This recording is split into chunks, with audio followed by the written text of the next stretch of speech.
we're here today with Steve Beck, and I am so happy to have him here. I've known him for 5 years or so. We've run into the same crowds. I've actually asked him for advice a few times, and then I asked him, hey, you have a lot of knowledge, probably over 25 years of knowledge in service and support, in CSM, in professional services. You probably have tons of stories for us and some advice for people who haven't had a seat on the customer advisory board as a vendor. So glad you're here. I'm so happy to be here, Irene. Thank you for inviting me. You didn't just jump into being a VP at running a big organization of CSM. So when you were a manager and then you progressed to being a person of leadership, when did you get access to be a part of the customer advisory board? Yeah, I started, I would say, on that journey probably at the director level.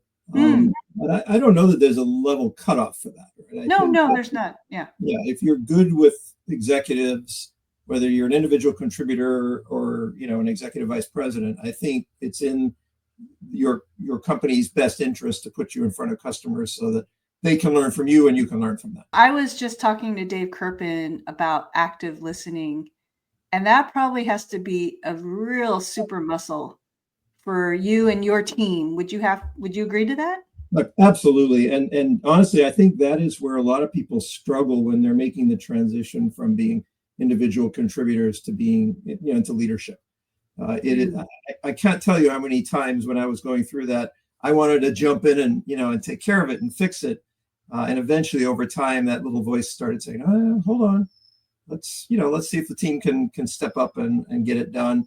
And also when you're talking to a customer, the last thing you want to do is be the smart guy in the room, right, all the time. Sometimes, yes, that's what they want, but most of the time they're happy to talk. You should let them. My old boss used to say, basically, you got two of these and one of these. Use them in that proportion.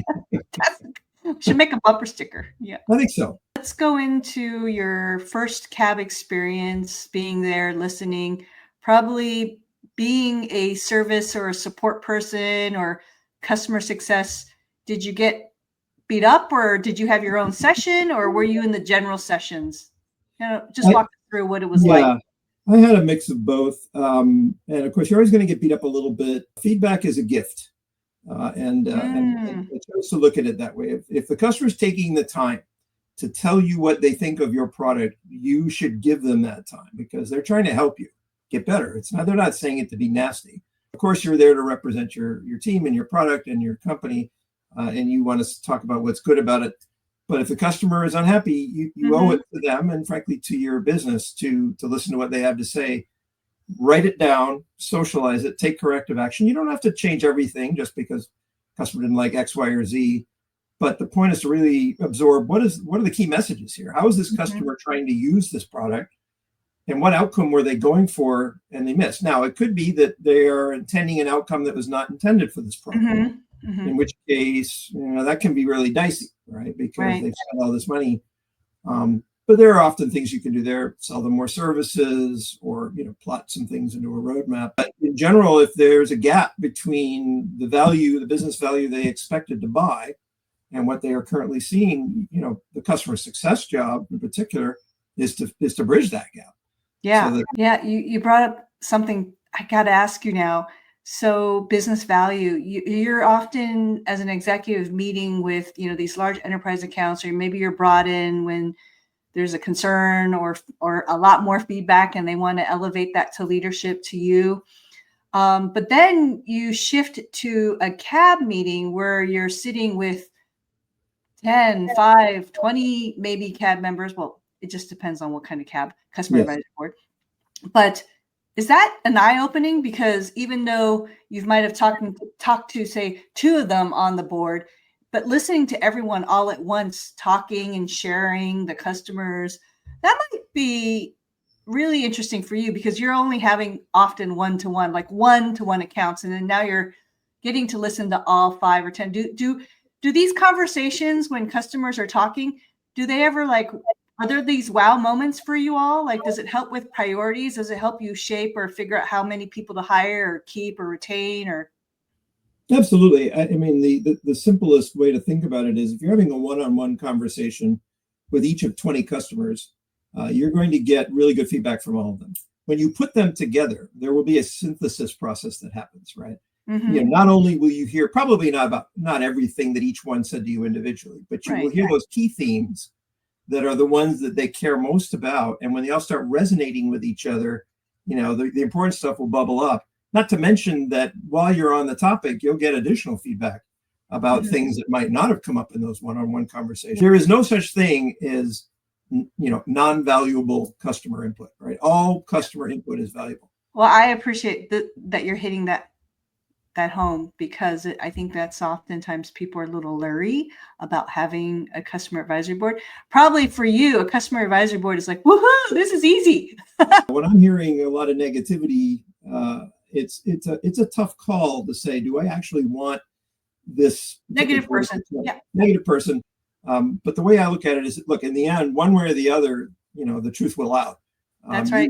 It will come out, and it's probably better to get out ahead of it. And I think the customers appreciate the opportunity to be that person whispering in your ear. And that's an access level that most of the other customers that you have don't get. I mean, if you've got 5,000 customers and you've got 20 in a room, those people have unprecedented access. Not the perfect feedback, but also you want that feedback. You don't want it to be all the time hunky-dory, everyone's smiling. That wouldn't be a CAB. No, exactly. And this is about navigating through your blind spots, right? I mean, I've definitely walked into CAB meetings where we thought this is it. We nailed it. We had the story. And you start talking and the customers start hitting you, peppering you with some questions. And you suddenly realize there's this whole aspect of a business outcome that you had not considered. That happened to me. And it was a little bit of a jarring moment, but in the end, it was fantastic, because we got an early readout on essentially something that could have really come back to bite us in the marketplace. That's good. So did that change the way you led on your teams, or just business wide? It just changed. Absolutely. I look. Nobody likes to be criticized, right? I mean, it's not a pleasant feeling, but the part of the maturity that comes with experience and leadership is learning to see it as a benefit, as a gift, basically, as something that helps you improve. The way I try to look at it is, again, this person's taking the time to try to help me get better. Right. Why would you not want to encourage that? We have another question. What is your favorite moment in a CAB? Is it like in the meeting? Is it, the network events? What's yours? The way I look at it is, you can get great discussion in a CAB, in a room with people. The typical flow that I have seen is product manager goes up and presents a roadmap. We're giving you folks a sneak peek at what's coming down the pipe, and we would like your feedback. And so they give you their feedback. But then what happens is, there's a break, or there's lunch, or there's breakfast, or there's dinner. And then you pair off in these little one-on-one conversations, and you can learn so much more about things that people didn't necessarily want to disclose publicly in front of, in some cases, their competitors are in this room. So, they have to be very careful. I haven't actually found that to limit what people are willing to say. There are generally your leaders, your fast adopters. You've had sort of this career, systems, software, security, communications, all sorts. But tell me, is it important to have a CAB, even if you're a small company, all the way to an enterprise company? Because I believe today you're probably in a pretty large enterprise company, but I'd say probably mid-size company. I think by the time, a startup company, look, if you haven't even made it to your MVP yet, your minimally viable product, you probably don't need a CAB. But once you start selling, and you are looking for referenceability from the customers that you have, and B, plotting out a longer term roadmap that's going to be something that you can go use to sort of sell additional customers, then I think it's time to start thinking about a CAB. When you've got sort of 100 customers, it probably makes sense. Maybe it doesn't even have to be that long. 50 would probably do it.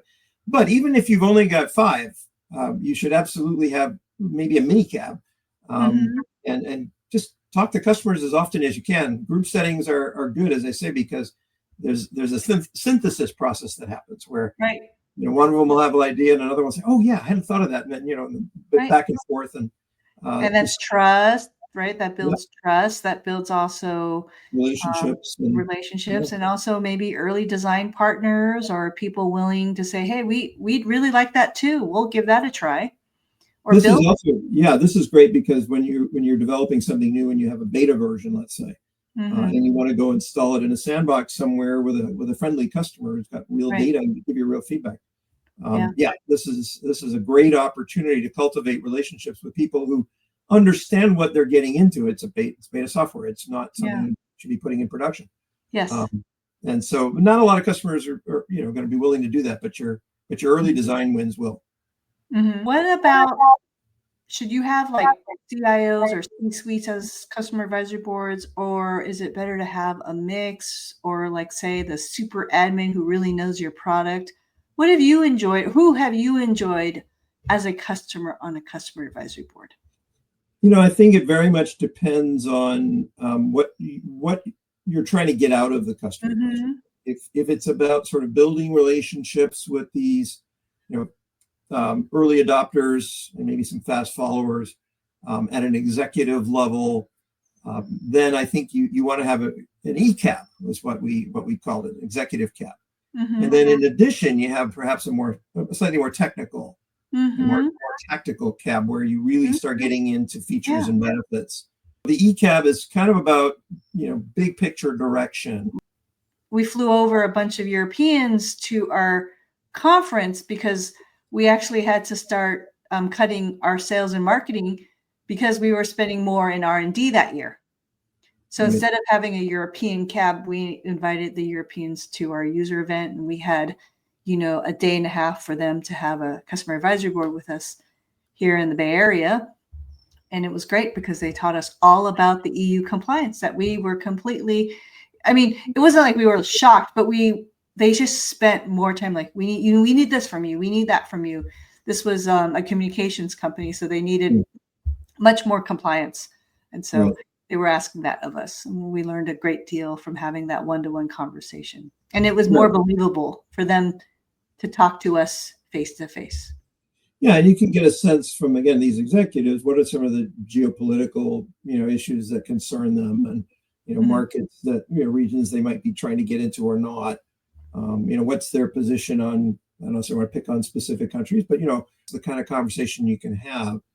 And then you can have, the TCAB, the more technical cab, where you're actually getting now into the nitty gritty of the product and dealing with people somewhere between, maybe an engineering manager or a DevOps manager or a director level.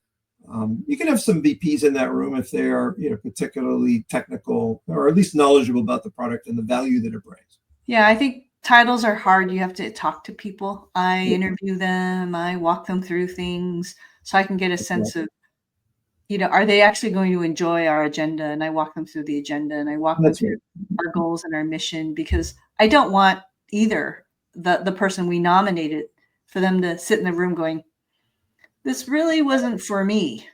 Right. You don't want to waste your time. Right. Yeah. Number one. And number two, frankly, you don't want to waste your own time. It's right. It's an investment. Yeah. And that mutual respect is important. Not to mention, it defeats the whole point if they don't speak up, they don't have anything to contribute. The whole idea is to have that dialogue. Yeah, I'd love to turn the question you asked me around to you and ask you, what was, you've been doing hundreds, I would guess, of cabs. What was one incident that you really most liked, and what was one that you most disliked? Wow. Okay, well, I'll go with again. You got me there. Okay, I'll go with a dislike first. And there was a lot of buzz and excitement because our R&D had created this new product, and we're doing the demo, and we're like, we were very proud moment.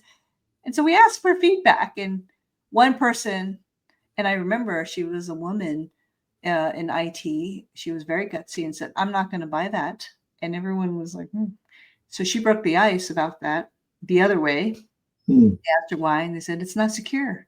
But we said, we're already in your data center. So she explained, I can't go into a lot of details, right? Because a lot of these cabs are confidential, like how you can't really, but anyways, she said that, then everyone said, yes, that's why. And they explained their use case. After that, the executives sat down, they talked, they made a big decision to not launch that product. That really, I think, saved our shirt, because we were known and we were creeping up. We were beating the global companies, like at the time Cisco and Juniper, at their game.